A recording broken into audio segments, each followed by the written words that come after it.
Dans un instant, nous sommes avec Paul Jossé, ancien collaborateur parlementaire, qui a réalisé une enquête, la première sur les avantages et les salaires des 1132 fonctionnaires de l'Assemblée nationale. Je ne parle pas évidemment des assistants parlementaires, je ne parle pas du personnel politique, c'est-à-dire des députés, je parle des agents de l'Assemblée nationale. Et cette enquête révèle des chiffres parfaitement inattendus. Ouais. Vous allez voir, 8h12. RMC.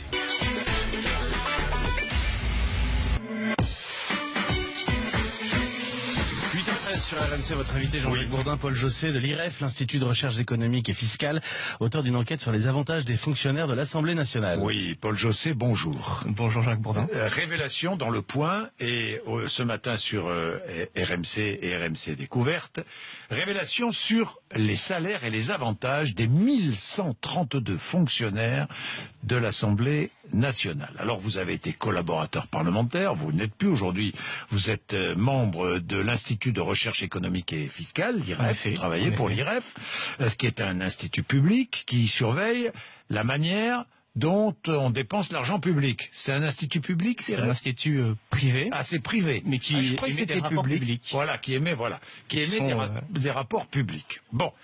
Les salaires et les avantages des 1132 fonctionnaires de l'Assemblée nationale. Le salaire. J'entre à l'Assemblée nationale. Oui. Combien vais-je toucher? Alors, en traitement de base, plus les autres indemnités et les primes notamment de ce qu'on appelle indemnités de travail supplémentaire, c'est la prime de nuit et les sessions extraordinaires. Si vous êtes par exemple assistant de direction, qui est le fonctionnaire le plus bas de l'échelon, oui. On commence là, vous allez toucher, selon mon étude, 6 400 € en moyenne net par mois. C'est-à-dire, j'entre à l'Assemblée nationale comme agent, je touche 6 400 € net par mois. Exactement. Alors, j'ai quelle que soit mon activité à l'Assemblée. Quelle que soit votre activité à l'Assemblée, que vous ayez travaillé de nuit ou non d'ailleurs, parce que cette prime... Mais je sais pas, moi, qu'est-ce que je peux faire à l'Assemblée nationale? Qu'est-ce que je peux faire? Qu'est-ce que vous pouvez faire? Ouais. Cela dépend vraiment de... Ben non, mais les métiers de base, c'est quoi à l'Assemblée? Vous êtes assistant de direction, donc finalement secrétaire par exemple en commission, vous pouvez être agent d'étage par exemple. C'est-à-dire agent d'étage? Vous gérez la vie des étages où logent les députés, où travaillent les députés et les assistants parlementaires, et en fait vous les aidez à accomplir leur mission quotidienne. Mais quel est mon travail? Quel est votre travail? Vous connaissez ça puisque vous avez été assistant parlementaire. Ça varie. Il y a des travails qui sont plus ou moins, on va dire, importants, mais je pense que... Oui, non mais d'accord, mais concrètement, vous les connaissez? Oui. Que font ces agents concrètement? Au quotidien? Au quotidien, il y a de tout. Par exemple, les agents d'étage, ça va être de la distribution de courrier, ça va être on va remettre des ramettes de papier. Voilà, il distribue le courrier, remet des ramettes de papier dans le... Exactement. Il touche combien pour ça? En total, 6 400 nets au minimum. Au minimum 6 400 nets. Tout compris. Et alors quand on monte, tout compris. Bien sûr. Avec des primes invraisemblables. Des primes à 114% du traitement de base, donc c'est-à-dire on double son salaire avec les primes. Voilà. Ah d'accord. C'est-à-dire que il y a une prime de nuit, par exemple, j'ai vu ça dans votre rapport, qui n'est pas vraiment une prime de nuit, parce que même si je dors chez moi la nuit, je touche la prime. Exactement, en fait c'est acquis, c'est un combat syndical, donc tout le monde la touche.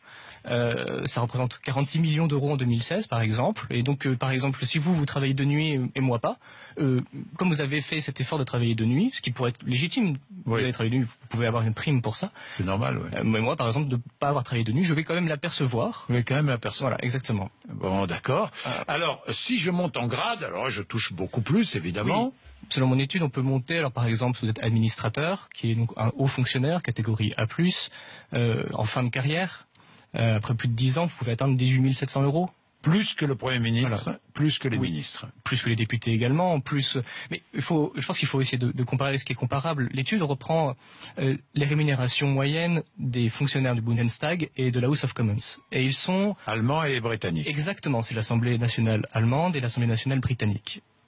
Les fonctionnaires allemands touchent en moyenne 3 500 € bruts, et les fonctionnaires britanniques 3 900 € bruts en moyenne. En France, on est à 8 900 € bruts en moyenne. Oui. Mais on peut comparer plus. Par exemple, pour vos auditeurs, à combien commence une infirmière, un gendarme, un professeur des écoles? À combien commence-t-il un agent pénitentiaire, par exemple? Ils ont, je pense, une tâche qui est aussi difficile. Ils ne sont pas moins méritants que les fonctionnaires de l'Assemblée. Ils touchent moins de 1500 € net par mois pour un travail de nuit également pour certains d'entre eux. Ouais.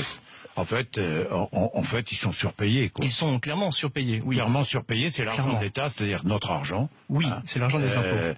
Et il n'y a jamais eu de rapport officiel. Enfin, si, il y en a eu un, mais il a été très vite détruit par le président de l'Assemblée nationale de l'époque. Oui, Bernard Accoyer. Exactement. La Cour des comptes, c'était une initiative de Nicolas Sarkozy. Il voulait que toutes les institutions soient contrôlées. Et les magistrats de la Cour des comptes qui avaient été conviés pour l'enquête, enfin l'étude, l'audit, ont clairement subi des pressions de la part de la haute administration de l'Assemblée, et finalement leur rapport était trop sensible et a été enterré et détruit par le président de l'époque. Par le président de l'Assemblée nationale de l'époque. Trop sensible. C'était trop sensible. C'est la première fois qu'on ouvre ce dossier des agents de l'Assemblée nationale. Exactement. Bon, j'espère que qui peut intervenir là? C'est parce qu'il y a une dotation de l'État, j'imagine. Après, c'est l'Assemblée nationale elle-même qui peut intervenir. Je tiens à préciser que le président de l'Assemblée, François de Rugy, qui d'ailleurs hier en séance publique a dit que j'étais un menteur, a produit un rapport avec les 2 secrétaires généraux, donc il ne l'a pas ouvert à l'extérieur. C'est un rapport interne qui justement est sur la modernisation de l'Assemblée, son fonctionnement, notamment du statut des fonctionnaires. Et il l'a dit lui-même la semaine dernière, il l'a dit, les fonctionnaires touchent plus qu'un député. Et ça fait un scandale, évidemment, et les syndicats des fonctionnaires de l'Assemblée ont réuni 400 d'entre eux pour faire pression auprès de lui, pour faire grève. Je pense que tout est dit, en fait, et je comprends un peu sa position, mais je crois qu'il doit maintenant mettre de la transparence, ce qui est très important. Je voulais l'inviter demain matin, mais curieusement, il n'est pas disponible. 8h19, je l'invite toujours, s'il veut venir. Merci beaucoup, Paul Jossé. Merci. 8h19, nous sommes...